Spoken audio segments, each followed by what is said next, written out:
saya akan menyampaikan perjuangkanlah aku dan hidupkanlah aku. Sudah tentu ini ayat yang pernah saudara baca mungkin, ya saudara, dan kita perlu merenungkan. Kenapa aku perlu diperjuangkan Tuhan? Keselamatan yang Tuhan beri kepada saudara dan kepada saya bukan sesuatu yang sampai mati kita mesti selamat. Saudara, ada jatuh dan bangun kita orang. Ada jatuh dalam dosa, keluar lagi. Demikian terus menerus. Saudara, manusia ada dalam satu keadaan yang rawan sebenarnya. Kalau tidak ada Roh Kudus yang memperjuangkan kita orang, saudara, kita tidak akan pernah bisa survive, keluar, dan akan selalu tenggelam. Saudara, itu sebab ayat yang akan kita baca, pemazmur mengatakan perjuangkanlah aku dan hidupkanlah aku. Saudara, ini menunjukkan bahwa pemazmur menganggap dan menyadari, aku tidak ada kekuatan, aku lemah Tuhan. Kalau aku tidak berseru kepadamu, kepada siapa lagi? Tuhan tolong supaya Engkau memperjuangkan aku. Hidupkanlah aku. Kalau tidak, aku tenggelam, aku masuk neraka. Aku tidak hidup di dalam sorga. Saudara, itu sebab saya dan saudara kita perlu mempelajarinya. Semua katakan, perjuangkanlah aku Tuhan, dan hidupkanlah aku demi kasih setiamu. Beri tepuk tangan buat dia. Haleluya. Saudara, ayat ini akan kita baca dan ini merupakan sesuatu yang istimewa, yang indah dari Mazmur 119 ayat 154. 1, 2. Perjuangkanlah perkaraku dan tebuslah aku. Hidupkanlah aku sesuai dengan janjimu. Amin. Komplit sekali. Perjuangkan perkaraku Tuhan. Saudara, kalau perkara, ya kita mesti tahu kalau namanya perkara, wah itu ya gawat, deg-degan kita yang pasti. Ya, kalau kita masuk dalam satu perkara, katakanlah perkara yang sepele, perkara polisi, perkara ya dengan kampus kita, anak-anak yang kuliah, dengan sekolah kita, ya perkara dengan tetangga, ya saudara, perkara di lingkup hidup kita, di kantor dan lain sebagainya. Hal kecil pun sudah tidak enak hidup ini, saudara. Apalagi di sini katakan, Tuhan untuk menyelesaikan perkaraku, Engkau perlu menebus. Ini tidak main-main Tuhan. Aku akan masuk penjara. Aku akan dihukum seumur hidup. Untuk Engkau memperjuangkan perkaraku, Engkau harus mengeluarkan tebusan.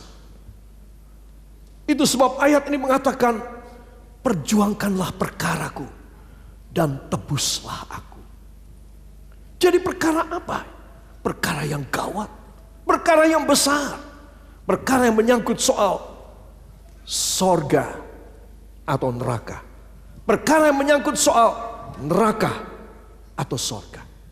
Saudara, itu sebab ketika kita membaca ayat ini, kita berkata, Tuhan, saya tidak bisa mengadu dan minta tolong kepada yang lain.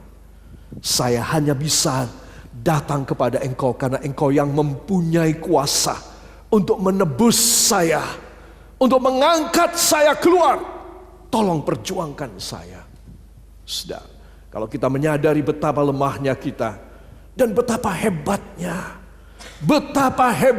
katakan betapa hebatnya Tuhan Yesus Kristus. Hanya Dialah yang mampu menebus saya, menyelesaikan perkara saya, memindahkan saya dari hukuman neraka masuk ke dalam sorga. Amin. Percaya demikian? Beri kemuliaan yang baik bagi Dia. Haleluya. Hidupkanlah aku, pada kalimat kedua, hidupkanlah aku sesuai dengan janjimu. Ya, kalau Engkau sudah menebus, ya Tuhan, tolong jangan menyuruh aku pergi. Tolong Engkau menghidupi aku. Kalau Engkau sudah menyelesaikan masalah yang paling gawat antara sorga dan neraka, Tuhan, kalau Engkau sudah menebus aku, Engkau sudah mengeluarkan aku dari hukuman kekalku, Engkau sudah menebus dengan daging dan darah-Mu, tolong hidupilah aku. Kalau engkau tidak menghidupi aku tidak bisa hidup. Mungkin aku masuk dalam perkara lagi yang lebih dalam. Saudara, sore hari ini kita datang kepada Tuhan, kita berkata, Tuhan, saya tidak tahu apa yang akan terjadi pada hari esok atau masa depan saya. Tetapi saya pegang janji-Mu ini Tuhan. Kalau saya pegang janji-Mu, saya yakin maka engkau pasti melakukan janji-Mu. Amin.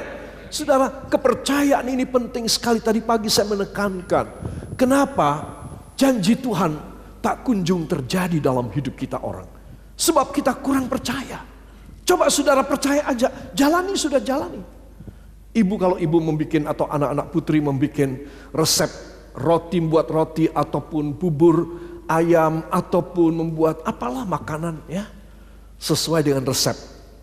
Kok percaya bahwa kalau sesuai resep pasti jadinya enak lezat. Yang nggak mungkin jadi tidak bagus. Kalau kita tidak sesuai dengan resep, jadinya tidak karu-karuan. Anak Tuhan yang sesuai dengan resep firman, dia boleh yakin jadinya bagus. Itu sebab aku perlu belajar dari resep ini, dari hukum ini, dari rumus ini, dari kaidah, dari firman ini. Perjuangkan aku Tuhan, tak perjuangkan. Kalau kamu punya firman, aku berjuang buat kamu. Tapi kalau kamu tidak punya firman, percuma dong. Kamu dari mana ngertinya? Aku berjuang buat kamu, kamu akan menyepelekan usahaku dan perjuanganku anakku. Kamu harus belajar. Nomor satu, kamu belajar dulu. Kamu yakini, kamu percayai, sudah aku bakal kerja. Tapi kalau itu yang nomor satu kamu tidak bisa, no way buat kamu. Tidak ada cara buat kamu. Gak ada cara buat kamu. Sebab anak-anak Tuhan ini penting sekali ya. Semua angkat tangan kanan saudara. Tuhan Yesus, sore hari ini saya menyadari saya harus makan firman lebih banyak lagi. Dalam nama Yesus saya mau melakukannya. Ucapkan terima kasih kepadanya. Terima kasih Bapa, karena Engkau segala-galanya dalam hidup kami. Dan kami pasti akan berjaya. Berjaya bersama dengan Engkau yang menebus kami. Engkau akan menghidupkan kami. Dan dalam anugerah-Mu kami akan hidup. Hanya di dalam nama Tuhan Yesus Kristus, Juru Selamat dan Penebus kami. Kita yang percaya mengaminkan. Amin. Haleluya. Para kekasih, angkutkan kepala ke samping Anda atau ke depan Anda. Katakan, sore hari ini pasti istimewa. Amin. Saudara, yakinkan diri saudara. Ada banyak hal yang menyakitkan. Ada banyak hal yang di luar skenario dan harapan kita. Bangun pagi saudara berdoa, Tuhan tolong. Selamatkan hamba, isi rumah tangga hamba. Kami di luar rumah, di dalam rumah. Selamatkan kami, berkati kami. Mata pencaharian kami, profesi kami, kerjaan kami, tanggung jawab kami. Saudara, oh saudara, tidak ada satu orang tidak berdoa macam begini. Semua orang berdoa macam begini.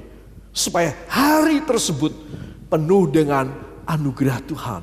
Saudara, tetapi tidak tertutup kemungkinan pada hari itu kita tetap mengalami hal yang negatif dalam hidup kita. Saudara, jadi saudara mesti tahu ini penting. Supaya apa? Supaya kita bisa memantapkan diri kita. Tuhan, saya nggak terpengaruh dengan semua keadaan. Karena saya percaya kepada firman. Saya tidak hanya mengandalkan doa. Katakan, saya tidak hanya mengandalkan doa. Saya mengandalkan kepada firman yang benar. Karena doa saya bisa keliru, tetapi firman Tuhan selalu benar. Amin. Jadi mau mengandalkan yang mana? Doa kita dengan air mata, atau kita punya keyakinan kepada firman? Kadang-kadang saudara tidak perlu berdoa, dan saudara belum berdoa, Tuhan sudah memberi. Kenapa? Karena saudara begitu percaya pada resepnya. Dan saudara mesti tahu, ya, ini adalah sesuatu yang hebat yang Tuhan mau beri di dalam kehidupan kita. Katakan, terima kasih Bapa, saya akan mengambilnya. Saya akan berjaya. Saya akan kau hidupi. Ucapkan terima kasih kepadanya. Terima kasih Bapa. engkau akan melakukan pekerjaan yang besar. Pada sedikit domba-dombamu yang sudah hadir ini, hanya di dalam nama Tuhan Yesus Kristus, Juru Selamat dan Penebus kami. Kita yang percaya mengaminkan. Amin. Haleluya. Kondisi hati yang seperti apa yang bisa diperjuangkan Allah? Dia mencintai semua orang. Dia tidak mendiskriminasi, tetapi dia harus bekerja sesuai apa yang dia sudah firmankan. Jadi kalau dia memilah A, B, C, bagus. Ya, aku mau bekerja buat kamu. D, E, F, tidak, aku tidak mau. Aku belum mau. Saudara, bukan berarti dia membeda-bedakan dan dia pilih kasih, tetapi dia hanya melihat apakah pekerjaannya nanti akan dihargai oleh anak-anaknya ini apa tidak. Saudara, jadi kondisi hati, katakan kondisi hati saya menentukan perjuangan Yesus buat saya. Saudara, hati yang tulus, suci, kudus, berkenan sudah tentu istimewa. Sudah pasti istimewa. Letaknya, bagiannya, segmennya beda. Saudara, itu sudah jelas. Jadi kondisi hati bagaimana saya dan Anda boleh diperjuangkan, boleh dihidupkanlah aku. Seperti pemazmur tadi, berdoa dan menjerit kepada Tuhan. Adalah harus bagus. Kondisi hati kita harus selalu tertuju kepada Tuhan. Ingatkah saudara tadi pagi saya menyampaikan firman tentang akses VIP. Akses istimewa, very important person. Orang-orang yang VIP yang memakai jalan tersebut. Ya, saudara, orang berdosa juga ada jalan VIP-nya dia. Ada red carpet-nya, saudara. Tapi orang benar katakan sebagai anak Tuhan, saya mempunyai jalur sendiri. Amin. Jalur saya adalah hidup benar. Amin. Jangan terpengaruh dengan teman saudara, kolega saudara, atasan saudara, famili saudara. Ya saudara, orang serumah saudara, orang satu perusahaan saudara. Repot kalau saudara mengikutinya. Engkau mempunyai rumus, resep, kaidah, firman sendiri. Ketika engkau datang kembali sore hari ini, engkau mempunyai keyakinan yang bulat satu hal lagi. Tuhan, saya mau sesuai resepmu saja. Maka jadinya luar biasa. Amin. Beri jabatan tangan, kasih selamat kepada seseorang, katakan selamat ya. Karena Anda mau taat, Anda mendapat yang istimewa. Amin. Itu sebab Anda harus tahu apa yang akan saya sampaikan ini sangat berkhasiat, sangat membawa kuasa. Kondisi hati yang harus apa yang harus saya siapkan. Tuhan, kalau saya sudah datang sowan di rumahmu, tolong kasih yang banyak supaya saya pulang, saya menerima anugerahmu yang luar biasa. Yang percaya beri tepuk tangan yang baik buat dia. Haleluya. Satu, tidak bisa tidak. Saya mencoba mencari yang lain, saya ketemunya ini. Apa dia? Katakan hati saya setiap hari harus diisi firman. Ya, ini penting sekali. Ya, saudara cari duit, belajar anak-anak, ya, kuliah dan lain sebagainya. Saudara, itu penting. Tetapi paling penting saudara mencari firman Tuhan. Di rumah kalau tidak ada kebaktian, di rumah saudara harus membuka Alkitab dan membacanya. Mencari firman berarti, Tuhan tolong beri kepada hamba penjelasan, pengertian. Supaya hamba ini bukan hanya kepikiran duniawi aja, tapi hamba diisi dengan roti dari sorga. Katakan roti dari sorga yang akan menghidupi saya. Amin. Itu sebab ini hal penting ya. Semua katakan hati saya. Saudara, ada dua hal. Satu, hati. Hati ini sesuatu yang ada di dalam. Nanti nomor dua kita akan melihat yang kedua adalah hidup. Katakan hidup saya. Jadi hati itu di dalam, saudara. Perencanaan, cita-cita, kesedihan, kesenangan, sensitivitas, kontak teleponan dengan Tuhan Allah Roh Kudus, itu hati, saudara. Ini sesuatu yang spiritual, sesuatu yang tidak kelihatan, saudara. Sesuatu yang rohani, itu tidak kelihatan. Tetapi hidup ini sesuatu yang nyata, kelihatan, prakteknya, ya saudara. Supaya saya dan saudara memiliki dalam hidup kita. Itu sebab, ya tadi pagi saya menjelaskan mengenai soal bicara dan gesture kita. Bicara ini adalah output, produk dari hati, produk dari pikiran. Gesture adalah tingkah laku, pola kita, ataupun gerak-gerik kita, saudara. Jadi orang bukan cuma menilai saudara punya ucapan saja keluar dari mulut saudara, tapi orang juga melihat gesture saudara. Nah, itulah sebabnya anak-anak Tuhan, hidup ini semacam itu.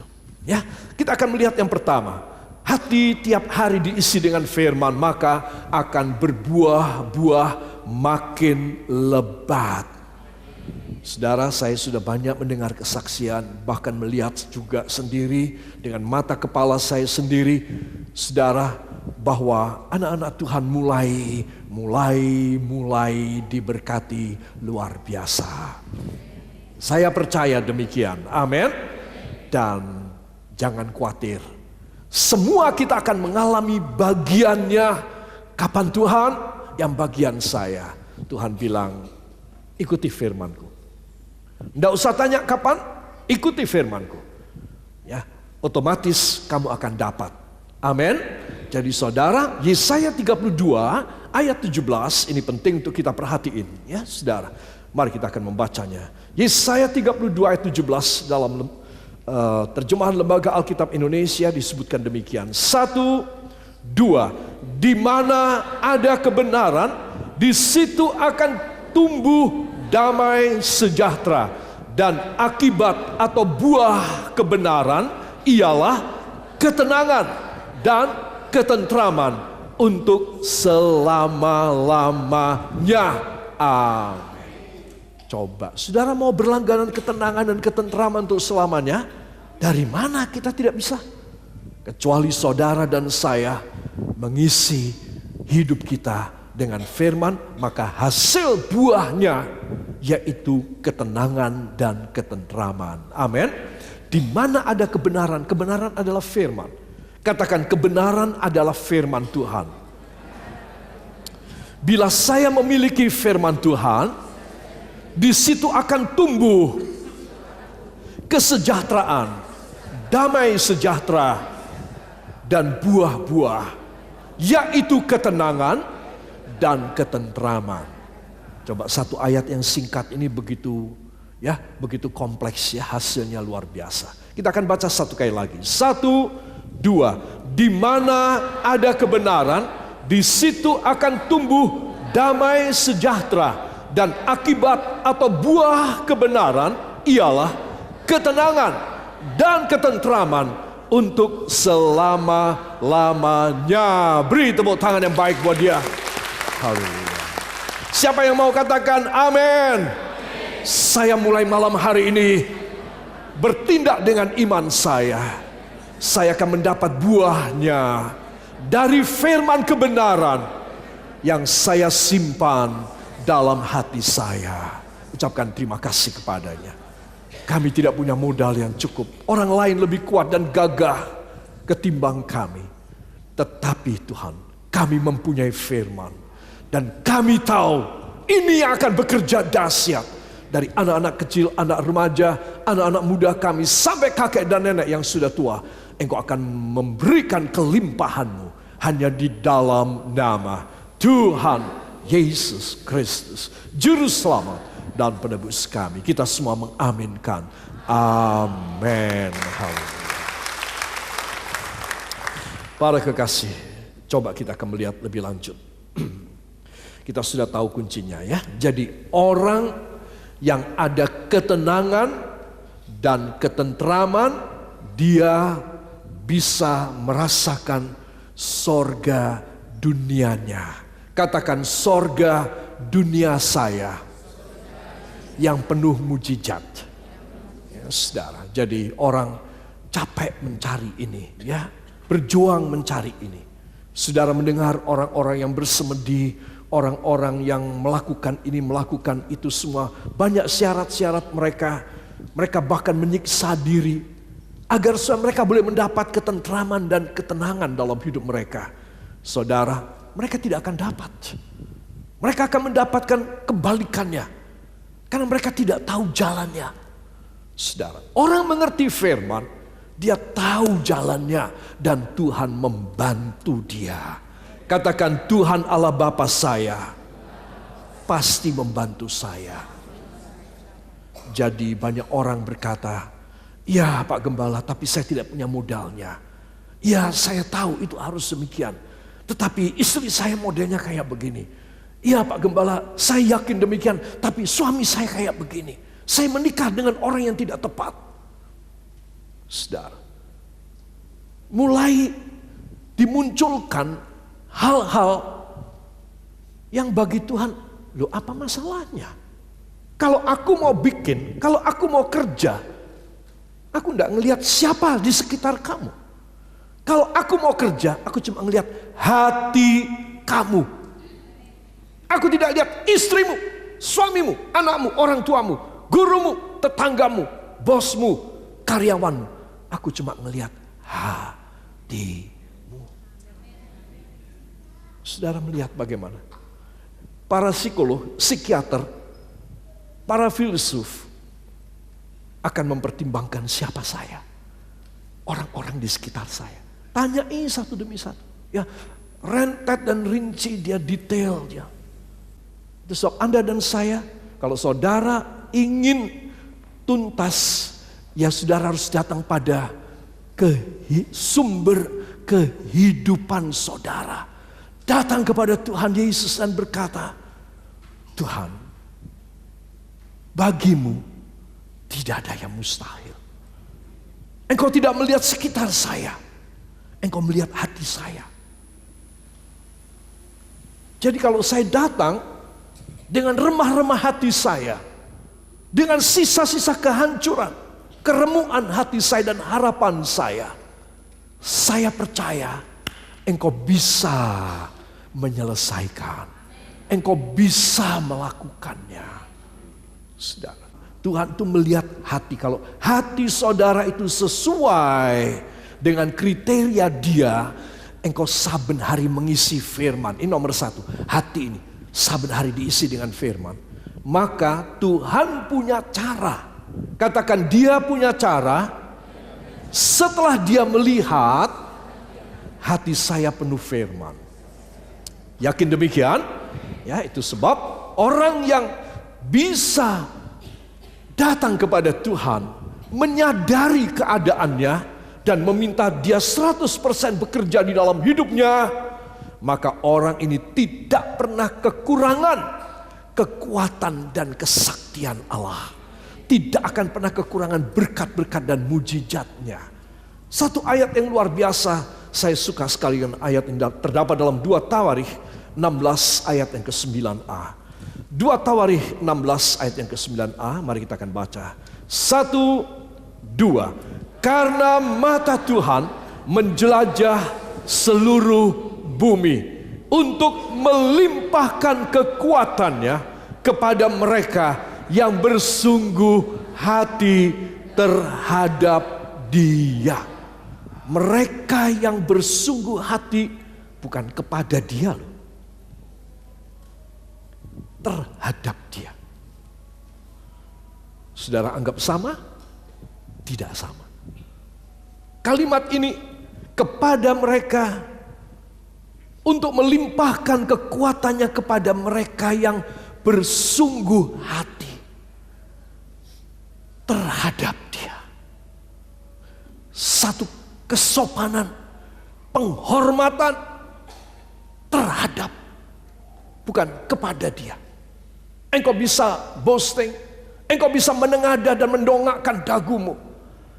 Itu kepada, tapi terhadap Dia kau hanya bisa merendahkan diri, menundukkan kepala, membungkuk dan menghormat Dia.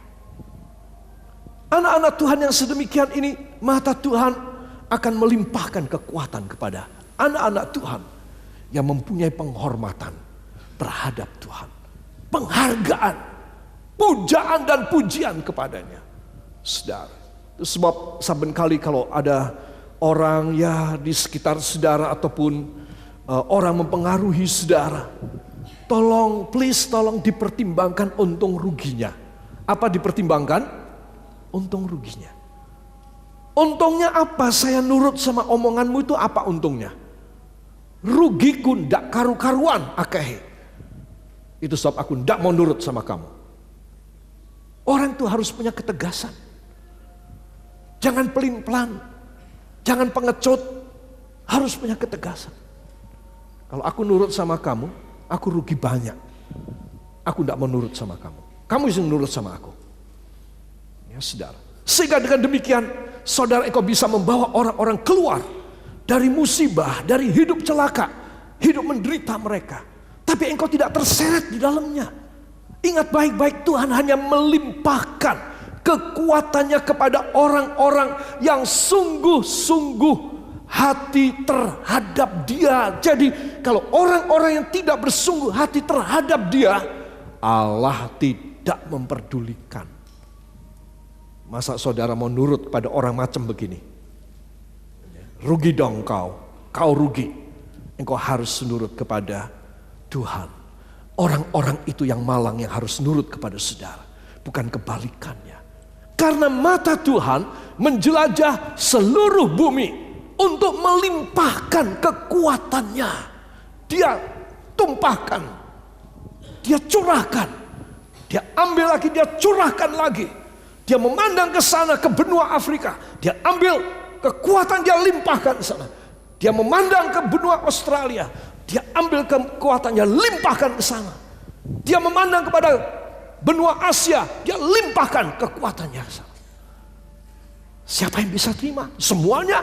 Penduduk Asia, penduduk Afrika, penduduk Australia? Tidak.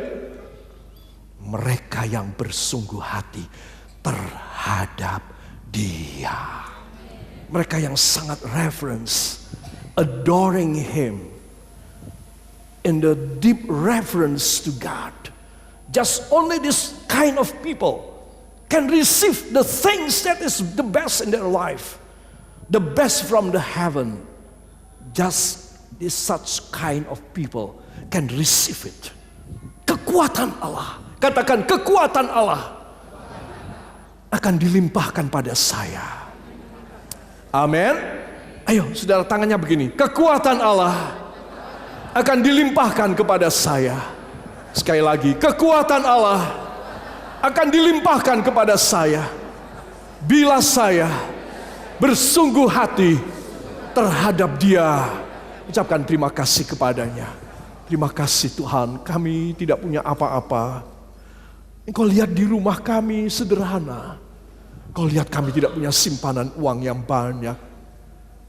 Tetapi kekuatan-Mu akan Kau limpahkan kepada kami. Kami bersyukur. Kami menyembah Engkau.